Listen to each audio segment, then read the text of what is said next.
Chennai RK நகர் தொகுதியில் deposit இழந்ததற்கு சொந்த கட்சியினரே காரணம் என திமுக தலைவர் மு.க.ஸ்டாலின் கருத்து தெரிவித்துள்ளார்.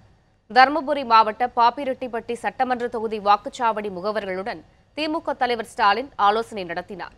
அப்போது முகவர்களிடையே பேசிய அவர், முகவர்களாக நியமிக்கப்பட்டவர்கள் என்ன நோக்கத்திற்காக நியமிக்கப்பட்டார்களோ அதன்படி பணியாற்ற வேண்டும் என தெரிவித்தார்.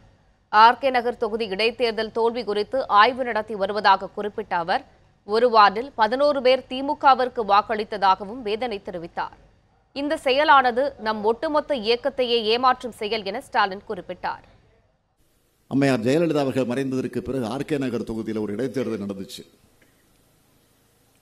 அந்த இடைத்தேர்தலில் நாம் ஒரு பெரிய தோல்வியை சந்தித்தோம். டெபாசிட்டே போச்சு, அது வேற.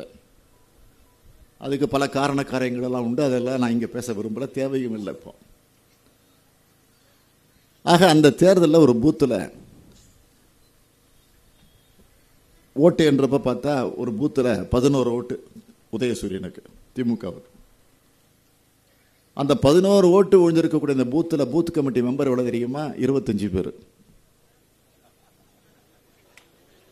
இது ஒரு பெரிய சாம்பிள். இது மாதிரி பல இடங்கள்ல.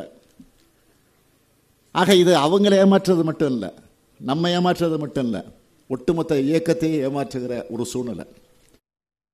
இதைத் தொடர்ந்து அரூர், பாப்பிரெட்டிப்பட்டி தொகுதிகளுக்கு உட்பட்ட செற்றப்பட்டி, மூக்கனூர் பகுதிகளில் திமுக சார்பில் நடைபெற்ற ஊராட்சி சபை கூட்டங்களில் அக்கட்சியின் தலைவர் ஸ்டாலின் பங்கேற்றார். அப்போது பேசிய அவர், மத்தியிலும் மாநிலத்திலும் உள்ள 2 ஆட்சிகளையும் அப்புறப்படுத்த வேண்டும் என்றார். மக்கள் திமுகவுக்கு வாக்களிக்க தயாராக உள்ளதாக குறிப்பிட்ட அவர், 2016ஆம் ஆண்டு தேர்தலின் போது அறிவித்த வாக்குறுதிகளை அதிமுக இதுவரை நிறைவேற்றவில்லை என குற்றம் சாட்டினார்.